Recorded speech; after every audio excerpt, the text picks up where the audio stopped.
Hello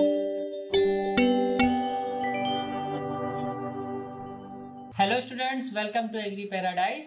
और आज के लेक्चर में हम शलजम की खेती के बारे में पढ़ने वाले हैं। तो चलिए शुरू करते हैं। तो शलजम आपकी क्या है, एक प्रकार की जड़ वाली फसल है, ठीक है, जिसको हम लोग क्या बोल देते हैं, रूट क्रॉप कहते हैं। इससे पहले हम लोग जड़ वाली फसलों में मूली की खेती पढ़ चुके हैं, ठीक है, और साथ ही साथ हमने गाजर भी पढ़ लिया है। अगर आपको ये सब क्लासेस देखनी है तो डिस्क्रिप्शन बॉक्स में लिंक दी गई होगी इसके प्लेलिस्ट की, जिसमें कक्षा 12 सस्य विज्ञान एग्रोनॉमी के सारे लेक्चर एक साथ दिए गए हैं, जहाँ से आप पूरा कोर्स पढ़ सकते हैं, ठीक है। तो शलजम की अगर हम बात करें तो एक प्रकार की जड़ वाली फसल है, और इसका जो वानस्पतिक नाम है ब्रेसिका रेपा, इसका क्या है, साइंटिफिक नेम है। और कुल की बात करें इसकी, तो ये क्या है, ब्रेसिकेसी कुल का सदस्य है। ब्रेसिकेसी वही वाली फैमिली है जिसमें गोभियाँ आती हैं, याद रखिएगा, ये गोभी वर्गीय फैमिली है, जिसमें फूल गोभी, पत्ता गोभी, गांठ गोभी, ये सब आपकी आती है। इसका दूसरा नाम भी होता है, दूसरा नाम इसका क्या कहलाता है, क्रूसीफेरी कहलाता है। दोनों नाम आपको याद रखने हैं, ठीक है। उसके बाद गुणसूत्रों की बात करें तो 2n बराबर 20 इसके क्या होते हैं, गुणसूत्र होते हैं। और उत्पत्ति स्थान शलजम का क्या होता है, वो कहलाता है आपका इंडो चाइना। अलग अलग किताबों में अलग अलग दिए गए होंगे, तो लेकिन आपको इंडो चाइना याद रखना है। उसके बाद शलजम आपके दो तरीके के होते हैं। एक तो आपका सफ़ेद होता है, जैसे ये पहली फ़ोटो है जो आपकी यहाँ पे, ये क्या है, सफ़ेद शलजम है। शलजम को हम लोग इंग्लिश में टर्निप बोलते हैं, कंफ्यूज मत होइएगा, कुछ लोग चुकंदर और शलजम में कंफ्यूज रहते हैं।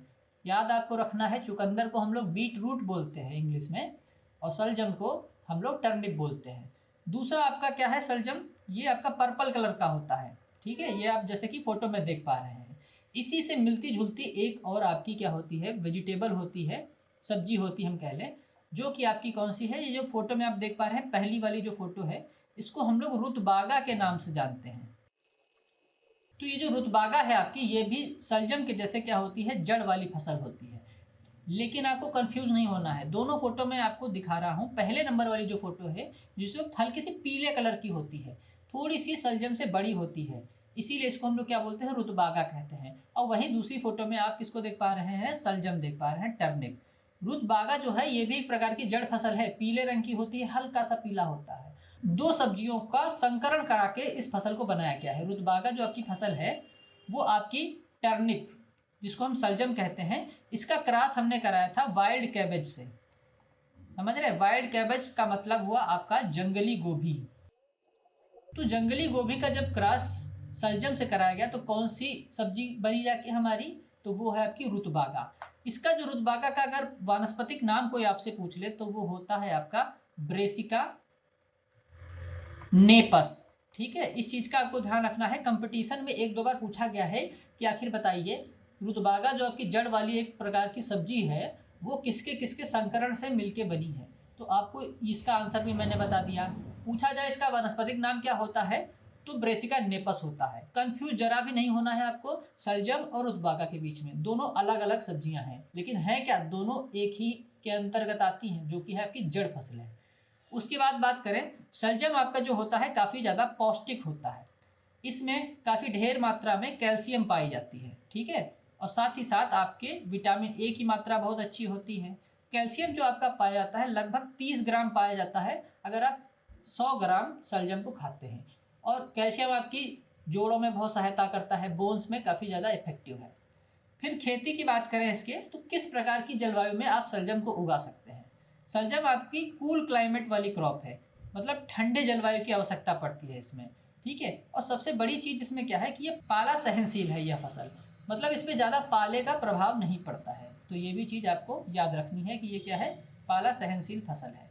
फिर तापमान बढ़ने पे क्या हो जाता है, इसकी गांठें कठोर हो जाती हैं और तीखी हो जाती हैं, इनका टेस्ट भी खराब हो जाता है। गांठें अगर कठोर हो गई तो होगा क्या कि इसकी मार्केट वैल्यू गिर जाती है। इसीलिए जो शलजम आपका होता है वो सबसे अच्छा तापक्रम क्या माना जाता है इसकी खेती के लिए, वो है 10 से 13 डिग्री सेंटीग्रेड, या फिर आप कह सकते हैं 10 से 15 डिग्री सेंटीग्रेड पे भी इसको आप बहुत अच्छे से उगा सकते हैं। वैसे शलजम की दो अलग अलग प्रजातियां होती हैं, दो तरीके की कह लें। एक आपकी एशियाई किस्में होती हैं जो देसी होती हैं, जो ज़्यादातर भारत में उगाई जाती हैं, जिनको अगर आप थोड़ा अधिक तापक्रम पे भी उगाएंगे तब भी उनकी खेती क्या होगी, अच्छी होगी। दूसरी आपकी यूरोपीय किस्में होती हैं जिनको थोड़ा सा कम तापमान चाहिए होता है। फिर आगे अगर हम बात करें इसके मृदा की, अब आपको पता है कि शलजम आपकी क्या है, जड़ फसल है, तो काफ़ी गहरी मृदाओं की आवश्यकता पड़ती है। तो आपकी मृदा कैसी होनी चाहिए? एक पहले तो भुरभुरी होनी चाहिए, ठीक है, और आपकी गहरी भी होनी चाहिए, जिसमें आपकी खेती अच्छे से हो पाएगी। इसके अंतर्गत आपकी दोमट मृदा होती है, और साथ ही साथ अगर सबसे बढ़िया मृदा की बात करें कौन इस्तेमाल होती है आपकी शलजम की खेती में, तो वो है रेतीली दोमट, जिसको हम लोग सैंडी लोम के नाम से भी जानते हैं। और आपका जो शलजम होता है, इसकी खेती के लिए मृदा का जो पीएच मान होना चाहिए वो 5 से लेकर 7 के बीच में होना चाहिए। अगर इसका पीएच कम होगा तो अम्लीय भूमि होगी, अम्लीय भूमि से इसकी पैदावार पे काफ़ी ज़्यादा प्रभाव पड़ेगा। और अगर पीएच 7 से ज़्यादा होगा तो वो भूमि कैसी हो जाएगी? क्षारीय हो जाएगी, जिसमें भी उपज कम हो जाएगी। इसलिए इसका पीएच मान कितना होना चाहिए? 5 से 7 के बीच में। फिर बात करें इसकी बीज और बुआई के बारे में, तो जो शलजम है आपका, इसकी बुआई हम समतल क्यारियों में करते हैं। पहले तो हम अपने खेत की जुताई करते हैं, उसके बाद क्यारियाँ बना लेते हैं, फ्लैट बेड्स हम इसको कहते हैं। समतल क्यारियों में हम इसकी खेती करते हैं। इसका बीज आप यहाँ पे देख पा रहे हैं। तो लगभग 3 से 4 किलोग्राम बीज की आवश्यकता पड़ती है प्रति हेक्टेयर खेती में, ठीक है। इसकी बीज को हम क्या कर देते हैं? बुआई से पहले उपचारण करा लेते हैं। देखिए, शलजम में हम कोई भी नर्सरी वगैरह नहीं बनाते हैं, सीधे बीज की बुआई कर देते हैं अपने खेत में। पहले हम क्या करते हैं? बढ़िया खेत की तैयारी करते हैं, जुताई करते हैं, उसके बाद इसमें गोबर की खाद मिला देते हैं और बढ़िया समतल क्यारियाँ बना लेते हैं। उसमें ही हम बीज की सीधे सीधे बुआई कर देते हैं। तो पहले इसका हम बीज उपचार करा लेते हैं। बीज उपचार के लिए हम फफूंदनाशी लेते हैं, जैसे कि उदाहरण के तौर पे हमने कैप्टान नामक फफूंदनाशी ले लिया। कैप्टान भी ले सकते हैं, या फिर एक और आता है आपका थायरम। ये आपके कुछ फफूंदनाशी हैं। इसके साथ हम क्या कर लेते हैं? अपने बीज का उपचार करा लेते हैं। 2.5 ग्राम हम दवा की मात्रा रखते हैं, और प्रति किलोग्राम सीड के तहत हम इसका क्या करा लेते हैं? सीड ट्रीटमेंट करा लेते हैं, ताकि फफूंद से लगने वाले जो आप रोग होंगे वो ना लगें आपकी फसल में। फिर बात करें तो इसका जो बीज होता है उसको 30 गुणा 10 के अंतर पे हम इसका क्या कर देते हैं? बीज की बुआई करते हैं, जिसमें से 30 आपका क्या होता है? पंक्ति से पंक्ति की दूरी, जिसको हम लोग रो इंटू रो डिस्टेंस बोलते हैं, पंक्ति से पंक्ति की दूरी। वहीं आपका जो 10 सेंटीमीटर मैंने लिखा है, ये आपका क्या है? पौधे से पौधे की दूरी, जिसको हम लोग प्लांट गुणे प्लांट डिस्टेंस भी कहते हैं। और इसके जो बीज होता है, इसको बहुत ज़्यादा गहराई पे हम नहीं बोते हैं। बहुत ज़्यादा अंदर बो देंगे तो पता चला उसके बीज का अंकुरण ही नहीं हुआ। अंकुरण नहीं होगा तो सीधी बात है पौधा ही नहीं बनेगा। इसलिए हम क्या करते हैं? इसकी जो गहराई रखते हैं, डेप्थ, इंग्लिश में हम क्या कहते हैं? गहराई को डेप्थ रखते हैं। वो लगभग रखते हैं 2 से 2.5 सेंटीमीटर। ये कुछ चीज़ें आपकी थी बीज और बुआई से संबंधित। उसके बाद आ जाते हैं हम उन्नत किस्मों के बारे में। तो मैंने आपको बताया था कि 2 तरीके की किस्में हम उगाते हैं शलजम की। एक आपकी हो गई एशियाई किस्में, जिनकी जो हम बुआई करते हैं, इनका बुआई का समय क्या है आपका? जुलाई से लेकर सितंबर तक है, जुलाई से लेकर सितंबर तक। तो एशियाई किस्मों में आपकी पहली किस्म जो है वो है पूसा कंचन।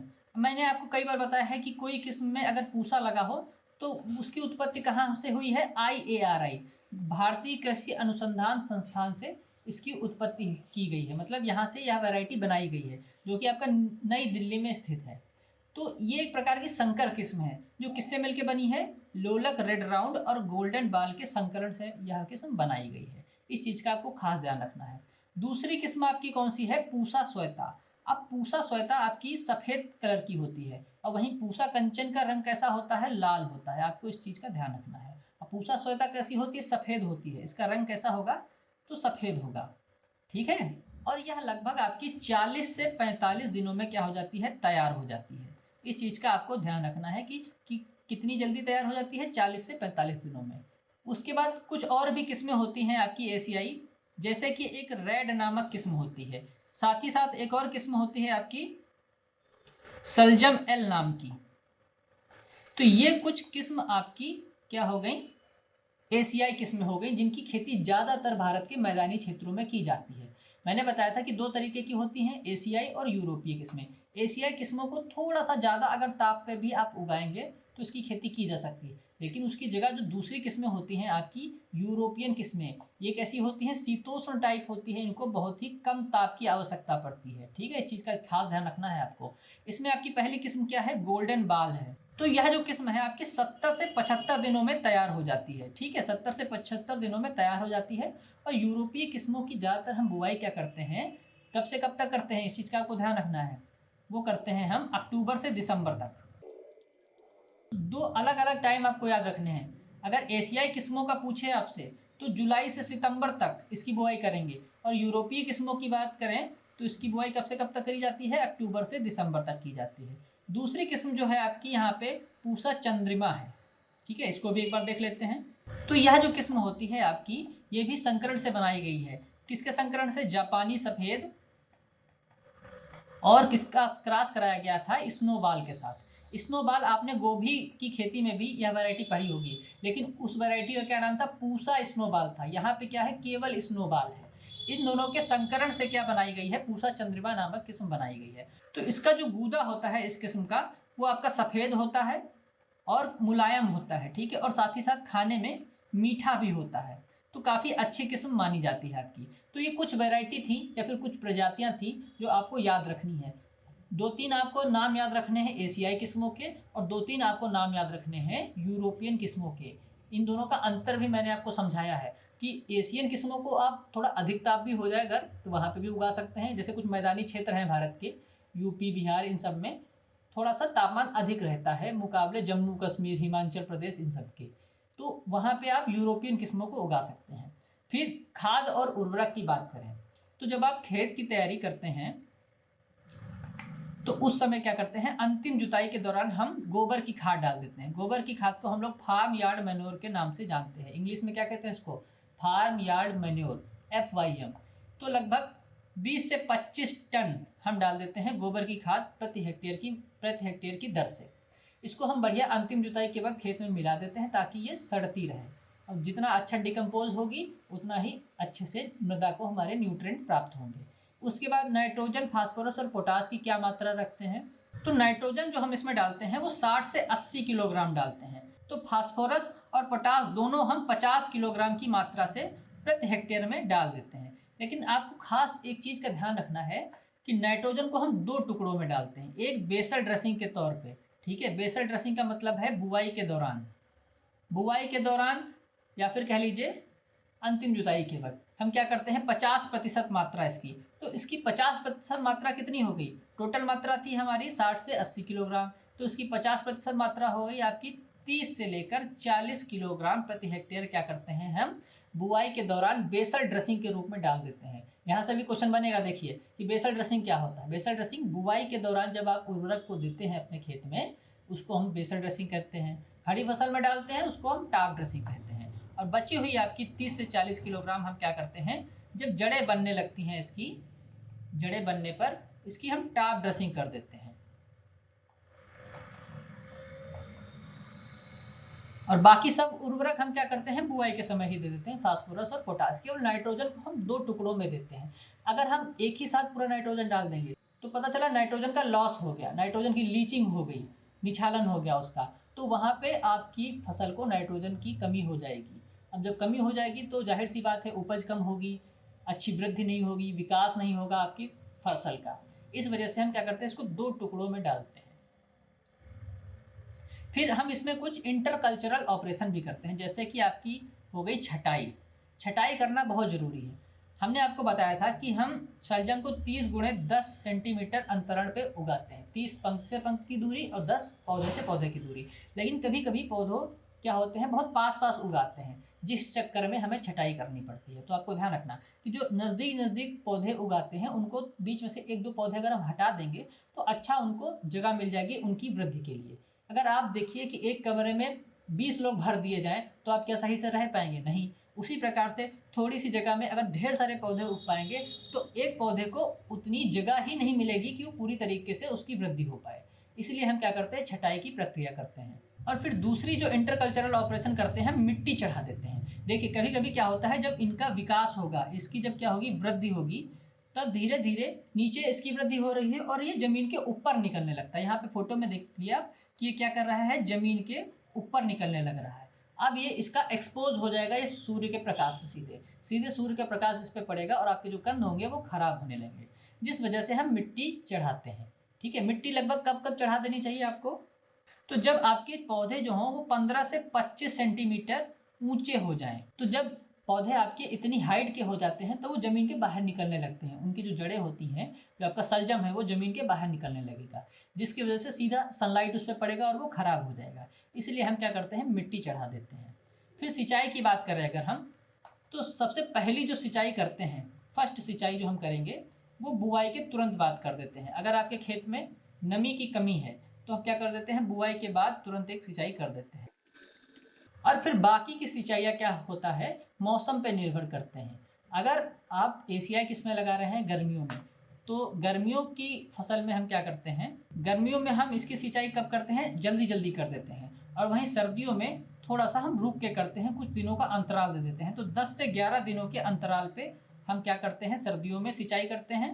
तो गर्मियों में हम 3 से 6 दिनों के अंतर पे सिंचाई करते हैं।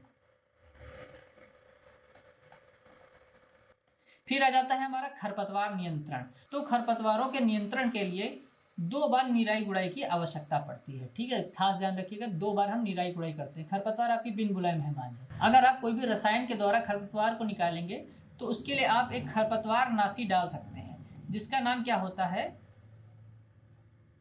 टोक E25। ये क्या है, खरपतवार नाशी है एक प्रकार का। इसको आप अपने खेत में घोल बनाकर अगर छिड़काव करेंगे तो खरपतवार नहीं उगेंगे आपके। फिर आ जाता है कि कितने दिनों के बाद आपकी फसल तैयार हो जाती है। तो प्रजातियां बढ़ाते समय मैंने आपको बताया था, कुछ जो प्रजातियां होती हैं वो जल्दी तैयार हो जाती हैं 45 से 50 दिनों में।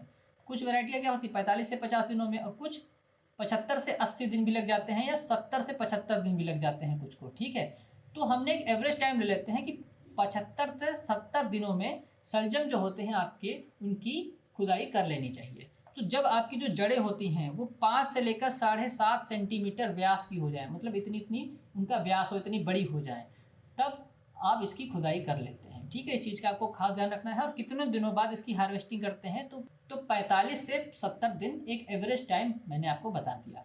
फिर उपज कितनी आती है यह भी आपको याद रखना है। तो प्रति हेक्टेयर आप 300 से लगभग 400 किलोग्राम शलजम प्राप्त कर सकते हैं अगर आप 1 हेक्टेयर में खेती कर रहे हैं, जो कि काफ़ी अच्छी उपज मानी जाती है।